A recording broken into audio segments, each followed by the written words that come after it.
Alright, we're taking a look at this worksheet, talking about rate of change in a lot of different ways. So below is a graph and table for two runners running the 400-meter hurdles race. So which runner has a faster average speed for the first 9 seconds? Well, if we look at the graph, okay, we see one goes faster, looks like, than the other. And we've got these, the distances with the time of 9 seconds. But they have the same, right? So, which runner has the faster average speed for the first 9 seconds? Well, we go 120 minus 9, or minus 0, over 9 minus 0. So 120 meters in 9 seconds.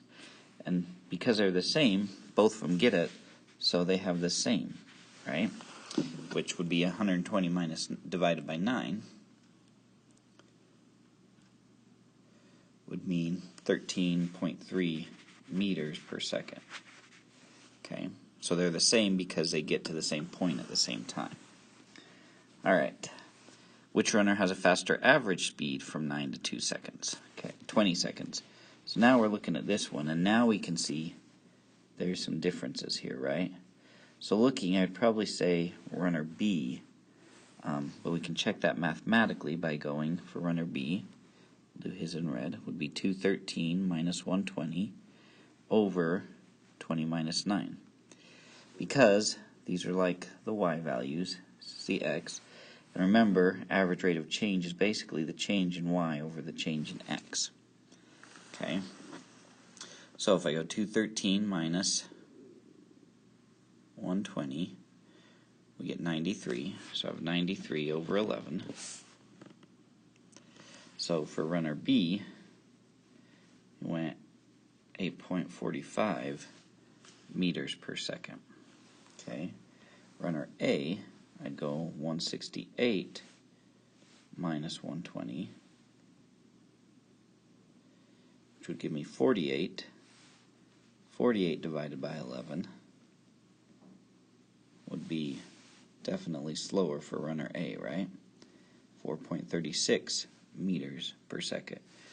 So it seems like runner B is almost doubling the speed. Okay, now let's look at the next group.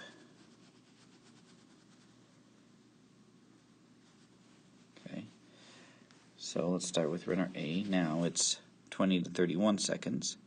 So I'd go 287 minus 168 over 31 minus 20. That would give us 119 over 11 again. And for runner A, we get 10.81 meters per second now. For runner B, we'd go 287 minus 213 over the 11, because it'd be 30 minus 21, right?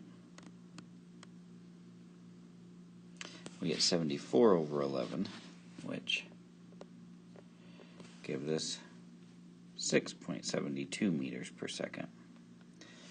Okay, so in this case, so here it was runner B. Number 3, it's runner A. Okay, now number 4 says, what about if we go the whole distance, right?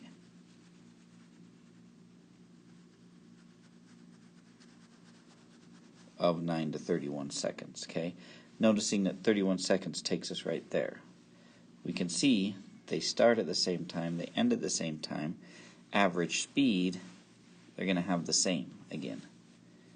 Okay, because it'd be 287 minus 0, so 287 over 31, because they went 287 meters in 31 seconds. So they both have 9.26 meters per second.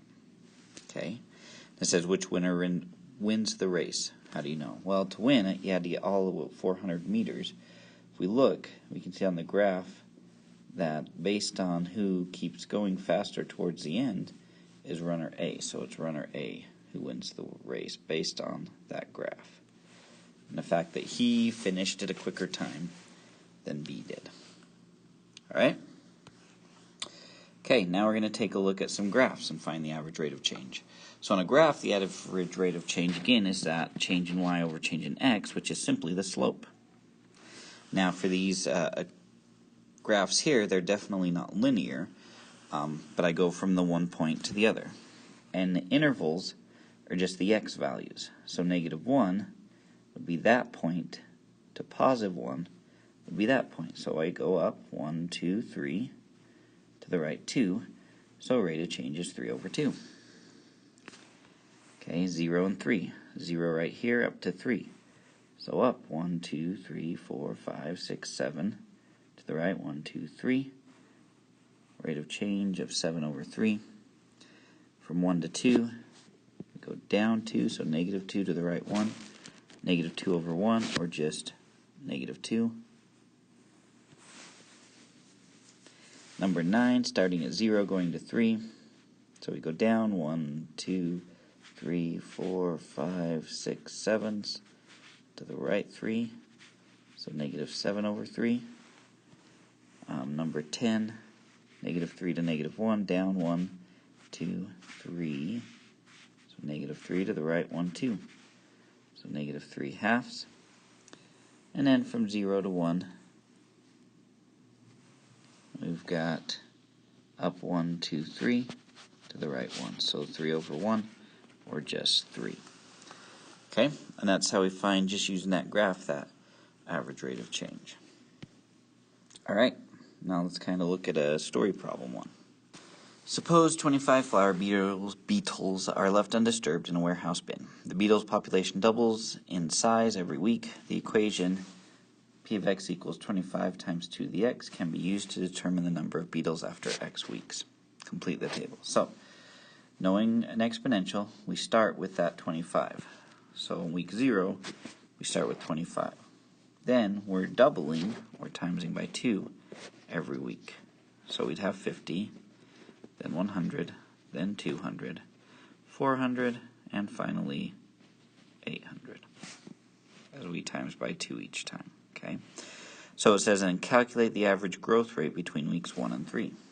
So 1 and 3 would be right here. So this is our x and our y, right? So the change in x, 3 minus 1, would give us 2. Change in y would be 200 minus 50, or it would be 150. So we would go 150 divided by 2, which is going to give us 75. So we'd have a growth, an average rate of change, or average growth, of 75 beetles per week. Okay, what about if we go from week 0 to 5? So 0 to 5, the x changes by 5. 25 to 800 would be 775.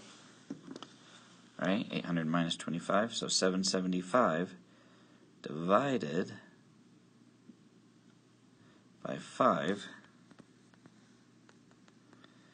gives us 155 beetles per week. Says which average growth rate is higher? Well, from the interval of 0 to 5. Why do you think it is? Well, if we look at 1 to 3, we have smaller numbers than when we get to these higher numbers. So for me, that reason would be why it would end up being that way. Okay, and then the graph below shows the United States population from 1900 to 2010 as recorded by the U.S. Census Bureau. So what was the rate of change from 1900 to 2000? Okay, 1900 to 2000. So we have a difference there of 100 years. That's our change in x. We go from 75 million to about, let's see, that's 25, so let's say 280 million. Okay, so it would be 280 minus 175, just 75, not 175. So 280 minus 75 would give us 205. 205 divided by 100 gives us 2.05. So 2.05 million per year growth, basically, from 1900 to 2000. If we go from then 2000 to 2010, 10, not 20, okay, we've got about 280,000 to probably about, I'd say maybe 300, and it's almost halfway, so we'll say 312 million.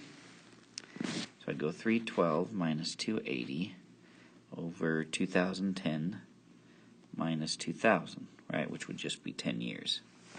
So we go 312 minus 280 gives us 32. 32 divided by 10 would be 3.2 million a year. Okay, which 10-year time periods have the highest and the lowest rates of change? How do you find these? Well, that rate of change, since it's more of a linear style equation, we can kind of just estimate, can't we, by looking at the graph. So how do we find these? Well, the lowest is going to be the one that from that 10-year block grows the least. Okay, so it gets the least because we're dealing with slope here. If I look at that, I'm going to say from 1930 to 1940 is probably going to be that one. Is our lowest. Then for the highest, okay, which one goes the quickest? Like that almost jumps 25. That one slightly less. That one slightly from 50 to 60 is slightly more. Same with 60 to 70 and 70 to 80. But if we look at 2000 to 2010, okay, to me that's got the highest jump. So I'm going to say 2000 to 2010. Mainly just because to me it looks higher than these ones. Looks like it's steeper. I think visually that's good enough. I mean, we could go through and do this to every single 10 spot, but we're still estimating. So I think the visual is good enough here. Alright, find the rate of change of Pete's height from 3 to 5 years. Well, 3 to 5, so that's my x, 5 minus 3. At 5, he was at 45, minus 37. We get 2 on the bottom. 45 minus 37 is probably 8, right? So 8 divided by 2 is 4. So roughly, he grew 4 inches per year. Okay, for the last one here, find the rate of change on this interval. Let me clear some space. So I've got the x value of negative 2 and 4, but that's the bottom, right? 4 minus negative 2. I need to find the top, the change in y. To do that, I'm going to have to solve with this function. So if I solve with negative 2 first, where we plug the negative 2 into each spot, then we just evaluate the right side. That'd be 4. 4 minus 2 is 2. So f of negative 2 is going to be 2. So we're subtracting by 2 right there. Then 4, so I go f of 4 equals 4 squared minus 2. 4 squared is 16. Minus 2 is 14. So f of 4 equals 14. So I go 14 minus 2, which is 12. 4 minus a negative 2 is actually plus. So that would be 6. 12 divided by 6 would give us a rate of change of 2. Alright, there we go, guys.